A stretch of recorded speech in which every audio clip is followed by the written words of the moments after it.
قطر اور عراق میں امریکی اڈوں پر متعدد میزائل فائر کیے گئے ہیں جنہیں ٹریک کیا جا رہا ہے۔ ہم آپ کو امریکی میڈیا کے حوالے سے یہ خبر دے رہے ہیں کہ 2 امریکی آفیشلز نے انہیں بتایا ہے کہ قطر اور عراق میں امریکی اڈوں پر متعدد میزائل فائر کیے گئے ہیں جنہیں ٹریک کیا جا رہا ہے، یعنی کہ قطر اور عراق کی کنفرمیشن امریکہ کی طرف سے بھی آ رہی ہے، قطر اور عراق پر حملے کی کنفرمیشن خود ایران کی طرف سے بھی آ رہی ہے۔ ان کا سرکاری میڈیا ایرانی فوج کے حوالے سے یہ بتا رہا ہے کہ قطر میں امریکی بیس پر تباہ کن اور مضبوط میزائل حملہ کیا گیا ہے۔ ابھی تک ہم آپ کو بتاتے چلیں کہ کیا نقصانات ہوئے ہیں، اس کی کوئی تفصیلات سامنے نہیں آئی ہیں۔ ماضی میں بھی جب قاسم سلیمانی کو صدر ٹرمپ کے پہلے دور حکومت میں ٹارگٹ کیا گیا تھا تو اس کے بعد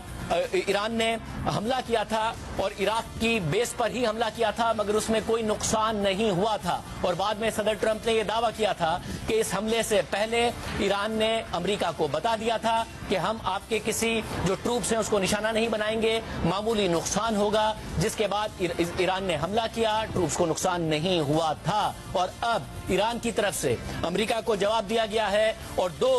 جو بیسز ہیں اس پر حملہ کیا گیا ہے۔ ایران خود کہہ رہا ہے، امریکی میڈیا خود کہہ رہا ہے کہ قطر اور عراق کی بیسز پر حملہ ہوا ہے۔ اسرائیلی میڈیا بحرین اور کویت کی بیسز کا بھی کہہ رہا ہے۔ بحرین کی بیس کے حوالے سے ہم آپ کو بتاتے چلیں کہ وہاں پر جو US نیوی کا 5th فلیٹ ہے اس کا ہیڈ کوارٹر بحرین میں ہے، اور اس کی جو رسپانسبلٹیز ہیں اس میں گلف، ریڈ سی، عربین سی اور parts of the Indian ocean آتا ہے۔ یہ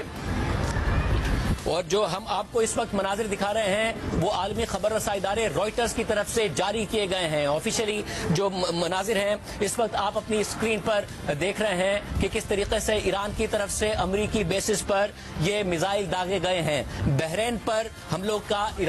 اسرائیل کی طرف سے کہا جا رہا ہے، مگر ابھی تک کوئی ایسے مناظر سامنے نہیں آئے ہیں، نہ ہی ایران کی طرف سے یا امریکہ کی طرف سے کوئی کنفرمیشن آئی ہے۔ بحرین میں بھی US نیوی کا 5th فلیٹ ہے جس کی جو رسپانسبلٹی ہم آپ کو پھر بتاتے چلیں گلف، ریڈ سی، عربین سی اور انڈین اوشین کے کچھ حصے بھی وہ دیکھتا ہے۔ قطر میں اس خطے کا مشرق وسطیٰ کا سب سے بڑا بیس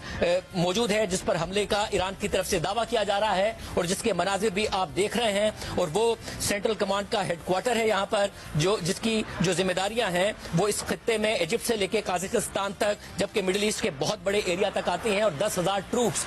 10,000 جو امریکی افواج ہیں وہ اس بیس پر موجود ہیں۔ کویت میں بھی جو ملٹری انسٹالیشنز ہیں وہ موجود ہیں، امریکہ کی بیس موجود ہے تقریباً 40 کلومیٹر عراقی بارڈر سے دور، اور یہاں پر بھی جو امریکہ ہے اس کے ٹروپس پائے جاتے ہیں، اور عراق اور سیریا کی جو مختلف مفاد ہیں امریکہ کے ان کو یہ مانیٹر کرتا ہے۔ متحدہ عرب امارات میں بھی امریکہ کا بیس موجود ہے، اس کے علاوہ عراق میں امریکہ کا بیس موجود ہے، جس کو ہم نے آپ کو بتایا کہ پہلے بھی جو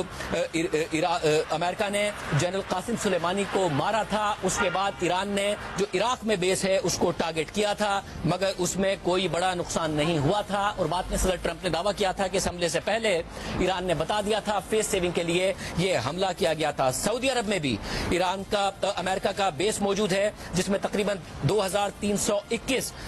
ٹروپس جو ہیں وہ موجود ہیں، اور یہ کوارڈینیشن کے لیے کام کرتا ہے۔ اس کے علاوہ میزائل ڈیفنس کے کیپیبلٹیز وہ وہاں پر موجود ہیں۔ یہ ہم آپ کو بتا دیں کہ سعودی عرب میں جو بیس موجود ہے اس پر بھی میزائل ڈیفنس کیپیبلٹیز موجود ہیں تقریباً، اور وہاں پر اب اطلاعات آ رہی ہیں کہ سائرن بجنا شروع ہو گئے۔ اس کے علاوہ جارڈن میں بھی امریکہ کا بیس موجود ہے۔